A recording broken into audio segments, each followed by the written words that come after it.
நிறைவையும் மகிழ்ச்சியையும் தந்தது. ரமணருடைய வாழ்க்கையிலிருந்து எனக்கு ரொம்ப இன்ஸ்பைரிங்கா இருந்த ஒரே ஒரு நிகழ்ச்சியை இந்த இடத்திலே உங்களோடு பகிர்ந்து கொள்ள விரும்புகின்றேன். திருவண்ணாமலையில் இருக்கிற ரமண மகரிஷியினுடைய ஆசிரமத்தில் ரமணர் இருந்த போது நிறைய பேரு இந்த வழியில்லாதவர்கள், கதியற்றவர்கள், குரலற்றவர்கள், விளிம்பு நிலையில இருக்கிறவர்கள் சாப்பிட வருவாங்க. அவங்களுக்கு சாப்பாடு போடுறதுதான் அந்த மடத்தினுடைய பெரிய வேலை. அவர் பிடிவாதமா லைட்டை போட்டு தீர்வேன்றார்.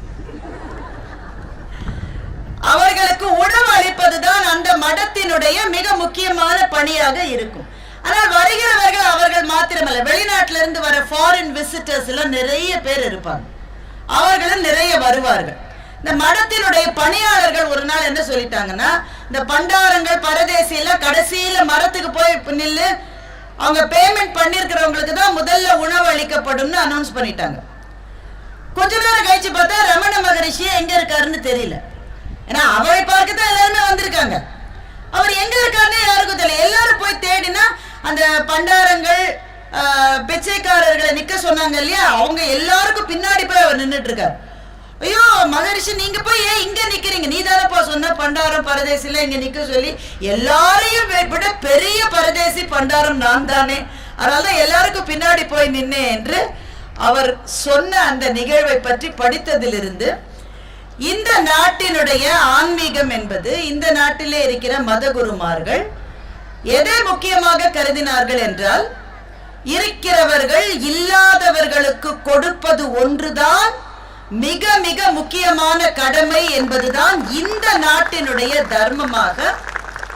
எந்த மதமாக இருந்தாலும் சரி, இந்த நாட்டில் வந்த மதமாக இருந்தாலும் சரி, இங்கேயே பிறந்த மதமாக இருந்தாலும் சரி, எல்லா மதங்களும் வலியுறுத்துகிற ஒரு விஷயம், நம் பிள்ளைகளுக்கு பெரும்பாலும் நாம் சொல்லித்தர மறந்துவிட்ட ஒரு விஷயம் என்னவென்றால், நம்மிடம் இருப்பதை மற்றவர்களுக்கும் கொடுக்க வேண்டும் என்கின்ற அந்த பண்புதான் பள்ளிகளிலே மிக பெரிதாக நாம் சொல்லித்தர வேண்டிய பண்பாக இருக்கின்றது.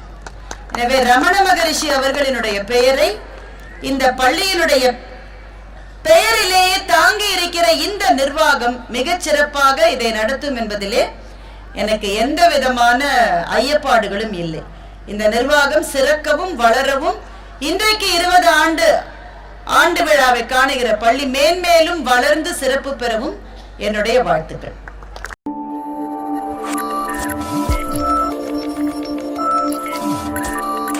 விழுமோ, எந்த குஞ்சலை எப்ப கழண்டு கீழே விழுமோ, இங்க இருந்து சொல்லிட்டே இருக்கும் ஒழுங்காப்படி ஒழுங்காப்படின்னு.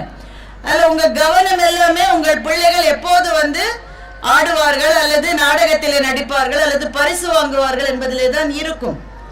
எங்க ஸ்கூல்ல எல்லாம் நிறைய நிகழ்ச்சி இருக்கும். நிறைய பிள்ளைகளை வந்து அந்த நிகழ்ச்சிகளை சூஸ் பண்ணிடுவாங்க.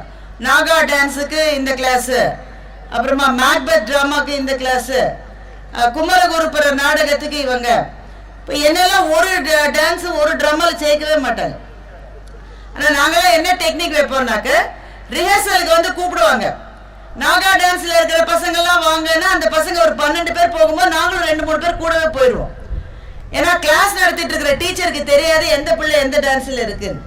அதனால நாங்க அப்படியே போய் ஒரு 3 வாரம் வகுப்பே இல்லாம சந்தோஷமா இருந்த காலங்கள் தான் பள்ளியிலே ஆண்டு விழா நடந்த காலங்கள். இந்த ஆண்டு விழா அன்றைக்கு காலையில இங்க டான்ஸ்ல இருக்கிற பிள்ளைங்க எல்லாம் அநேகமா காலையில 8 மணிக்கே வர சொல்லிருப்பாங்களே. உண்மையா இல்லையா சொல்லுங்க? சொன்னாங்களே, இங்க முன்னாடி இருக்கிற பிள்ளை தான் நல்ல தலையாட்டுது. சாயங்காலம் 7 மணி டான்ஸ், காலையில 8 மணி, 1 நிமிஷம் லேட்டா வந்தா குன்றுவேன்னு 2-3 டீச்சர் சொல்லியிருக்கோம். உடனே அந்த பிள்ளைங்க வர்றதை விட அம்மாக்கள் ஒரு 7-8 பேக தூக்கிக்கிட்டு அந்த முன்னாடியே கொடுத்துருப்பாங்க அந்த ட்ரெஸ்ஸை எடுத்து அதுல எல்லாம் இருக்கா, இல்ல பச்சை கலர் வளையல்னா பச்சை கலர் வளையல் தான் எடுக்கணும், சிவப்பு கலர் வளையல் அந்த அம்மா எடுத்தா அவ்வளவுதான், அதோட டைவர்ஸ் பண்ணிடும் அந்த பொண்ணு அந்த அம்மாவை. வளையல் எல்லாம் கரெக்டா எடுத்துக்கிட்டு பிள்ளைக்கு சாப்பாட்டை கட்டிக்கிட்டு காலையில இருந்து வந்து காத்திருக்கிற அம்மாக்களுக்கு என்னுடைய முதல் வணக்கம். அதுல உங்க அத்தனை பேருடைய ஆர்வமும், குழந்தைகள் எப்போது ஆட போகிறார்கள், சரியா ஆடி முடிக்கணுமே. அதுல சில பிள்ளைகள் பிடிவாதமா இருக்கும். இந்த ரொம்ப சின்ன பிள்ளைகள் ஆட விட்டா என்ன பிரச்சனைனாக்க, இங்க அது உள்ள வரும்போது சௌரி ஒரு பக்கம் அவுந்து விழுந்துரும். அந்த பிள்ளை வந்து சரி சௌரி அவுந்து விழுந்தாலும் பரவாயில்ல, நம்ம டான்ஸ் ஆடுவோன்ற முடிவு அதால எடுக்க முடியாது. என்ன நினைக்குன்னா, அது சரியா இருந்தாதான் டான்ஸ் சரியா ஆட முடியும்னு நினைச்சு அங்கேயே பிடிவாதமா நிற்கும். இதை வச்சு கட்டு. நான் போன சில ஸ்கூல்ஸ்ல எல்லாம் முதல்ல டான்ஸ் ஆட விட்டுருவாங்க.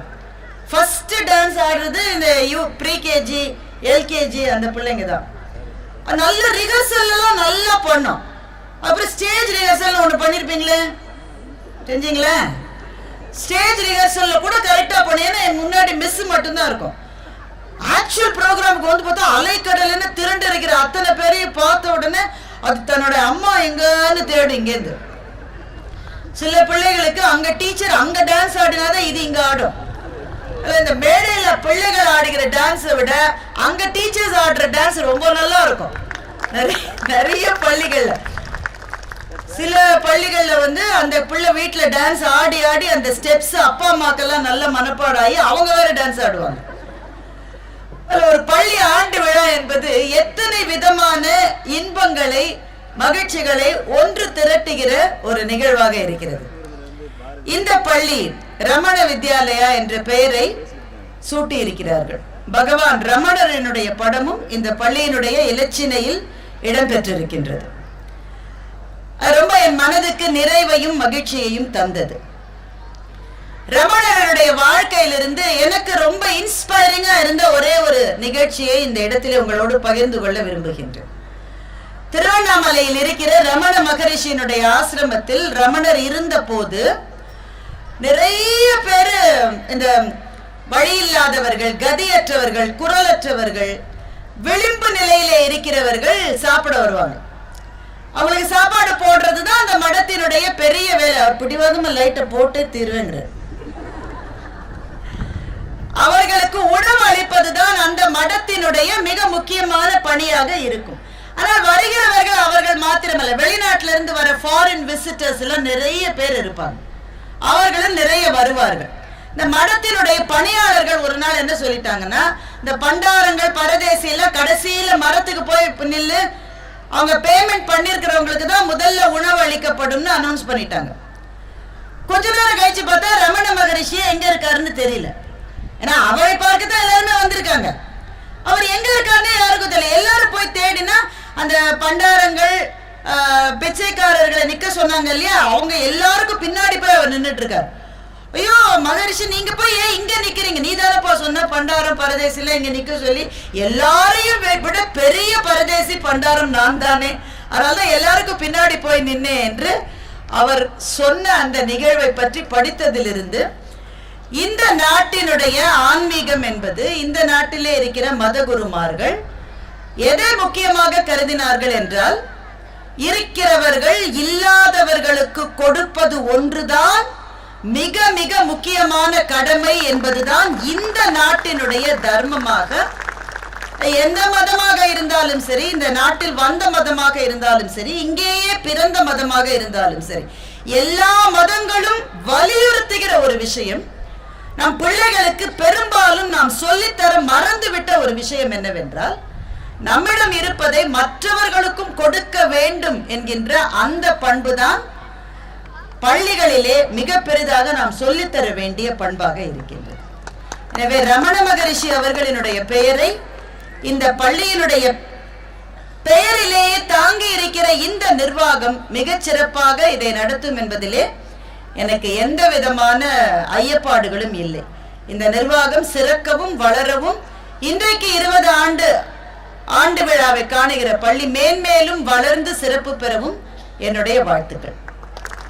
ரெண்டாவது விஷயம், இந்த நிகழ்வினுடைய இன்விடேஷனை பார்த்திருப்பீங்க. வாசல்ல பேனர் வச்சிருக்காங்க. அதெல்லாம் என்னுடைய பெயர் இருந்தது, என்னுடைய படம் இருந்தது. ராஜபாளையம் கம்பன் விழாவினுடைய செயலராக இருக்கிற என்னுடைய அன்பு தம்பி, அவர் தான் இந்த பள்ளியை பற்றி எனக்கு முதல்ல, உமாசங்கர் தான் முதல்ல கூப்பிட்டார். மருத்துவர் ஐயா பிறகு பேசினார். நீங்க வர வேண்டும் என்று சொன்ன போது, காலையில திருச்சியில ஒரு ப்ரோக்ராம் இருக்கு, அதை முடிச்சுட்டு நான் மதுரைக்கு வந்து அங்க கொஞ்சம் பிரேக் எடுத்துட்டு ராஜபாளையத்துக்கு வரேன்ற மாதிரி தான் இந்த பயண திட்டம் இருந்தது. காலை திருச்சி நிகழ்ச்சியிலே அன்பு சகோதரர் திரு ராஜா அவர்களும் நானும் பங்கு கொண்டோம். ஆனா தாமதம் ஆயிடுச்சு ரொம்ப கிளம்புறதுக்கு. அப்ப மதுரைக்கு போய் அவருடைய வீட்டுல டிராப் பண்ணிட்டு அதற்கு பிறகு அங்கிருந்து தயாராகி நான் ராஜபாளையம் வருதுன்னா இன்னும் 1 hour ஆயிருக்கும். ஆனா அவர் திரு ராஜா என்ன சொன்னார் என்றால், பெற்றோர்களும் அதையும் விட குறிப்பாக குழந்தைகளையும் நம்ம காத்திருக்க வைக்கவே கூடாது. அதனால நானும் உங்களோட பைபாஸ்லயே வந்து ராஜபாளையத்துக்கு வந்துடுறேன்.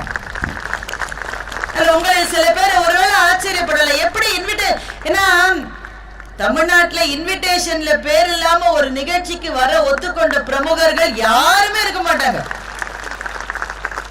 இன்விடேஷன்ல பேர் இருந்தா கூட அதென்ன அவர் பேரை கொஞ்சம் பெருசா போட்டிருக்கீங்க, எங்க பேரை கொஞ்சம் கம்மியா போட்டிருக்கீங்கன்னு வராமல் போன பிரமுகர்கள் நிறைய பேர் உண்டு.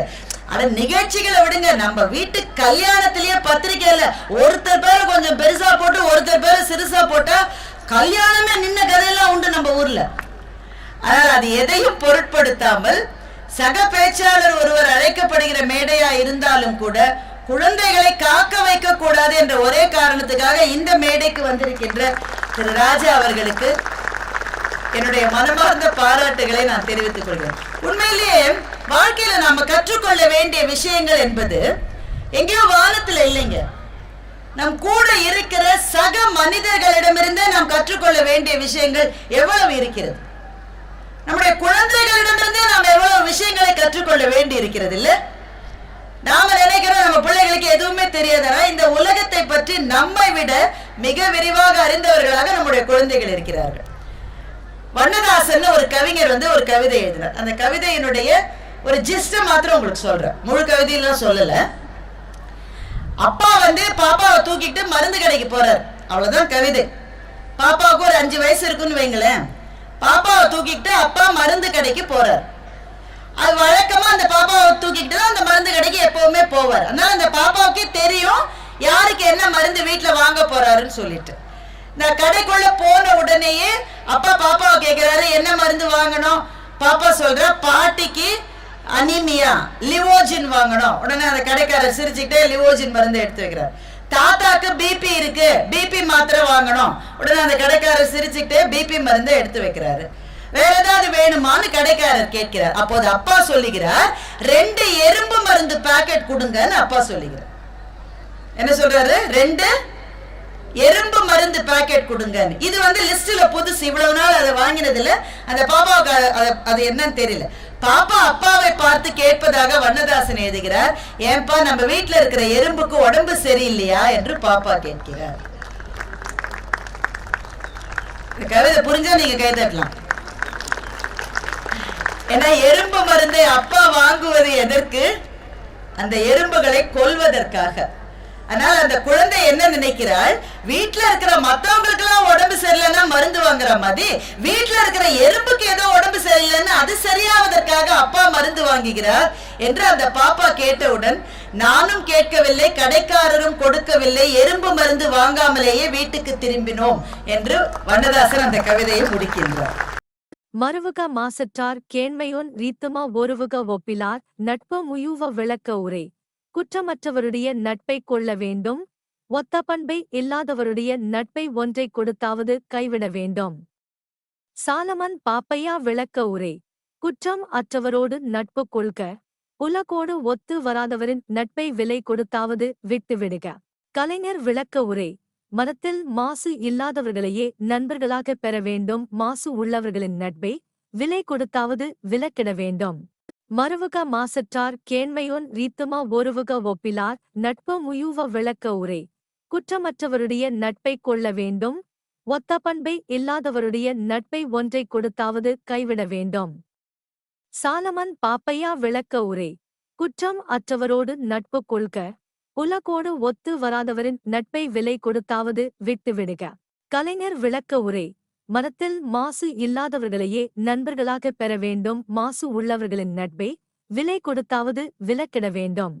மறுவுக மாசற்றார் கேண்மையோன் ரீத்துமா ஒருவுக ஒப்பிலார் நட்பு முயுவ விளக்க உரை. குற்றமற்றவருடைய நட்பை கொள்ள வேண்டும், ஒத்த பண்பை இல்லாதவருடைய நட்பை ஒன்றை கொடுத்தாவது கைவிட வேண்டும். சாலமன் பாப்பையா விளக்க உரை. குற்றம் அற்றவரோடு நட்பு கொள்க, உலகோடு ஒத்து வராதவரின் நட்பை விலை கொடுத்தாவது விட்டுவிடுக. கலைஞர் விளக்க உரை. மனத்தில் மாசு இல்லாதவர்களையே நண்பர்களாக பெற வேண்டும், மாசு உள்ளவர்களின் நட்பை விலை கொடுத்தாவது விலக்கிட வேண்டும்.